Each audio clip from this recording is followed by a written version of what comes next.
What would you say were the turning points for the band? Because you talk about that through the book and some of the ups and downs, and which are natural. Obviously, the fact that you guys have been together for so long is just incredible. But what would you describe as some of the turning points for the band? Religion is a very divisive thing. Religion not just divides people against people who don't believe, but it divides people who do with others who have slightly different opinions. I mean, it's absurd, largely. But in our band, when we were at Mount Temple, it was a non-denominational school. So Ireland was dividing along sectarian lines. A civil war was a potentiality at any minute. And here is this non-denominational school, and then we end up, all of us from our different faiths, having this kind of feeling that we wanted to be part of faith. And it was kind of more of a radical Christianity that we ended up in. And it was so strong that at one point, Edge was going, I'm not sure I can go ahead with music. I mean, if the world is such a broken place, and we all have a job in trying to fix it, I don't know if I can fix it by being in U2. So he left the band. And Edge, who's not a bombastic man, you know, guitar genius, and a very thoughtful person, the Zen Presbyterian, we call him, he was still feeling odd about it. And he was just, I don't know if I still want to be in the band. What purpose can music, what's the purpose? The world is, in flames. And what are we doing here? We're just pouring, petrol on the flames, or what are we going to do? Edge started work on a song called Sunday Bloody Sunday. And that's what unlocked it for him.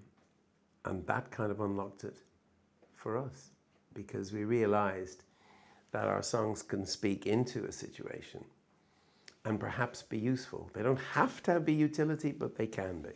So in some ways, faith, or this particular religious group that you were a part of at the time, nearly tore the band apart.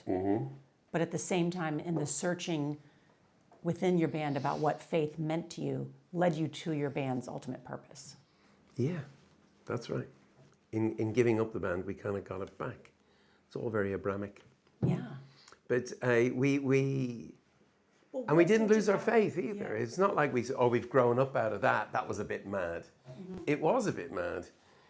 But actually, the scriptures, the sacred texts are still very important to me and very important to the band. I mean, you talk about faith a lot, but are you religious? I don't know. I don't know. I'm finding myself, as I get older, slipping into St. Patrick's Cathedral if I'm in New York for a moment. I don't particularly care what religion it is. I'll go anywhere. I'm like a stray dog in religion. I'd go turn up at a Catholic church. I'd turn up anywhere. I'd be in a synagogue. So if somebody said right now, here, somebody said, would you give your life to Jesus? Somebody just shouted, I'd be me. I take God with me wherever I'm going.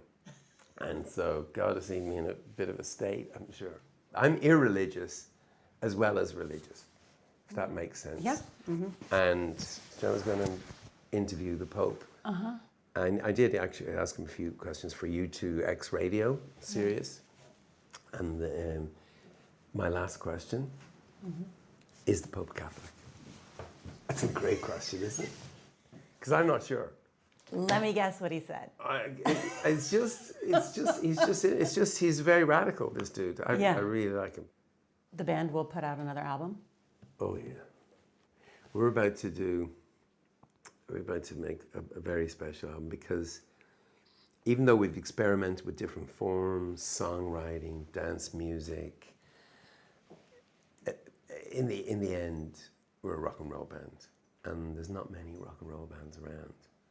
We're going to make a full tilt rock and roll album. And yes. And when might we hear it? Well, it will have to live up to my hype there before you do. We've got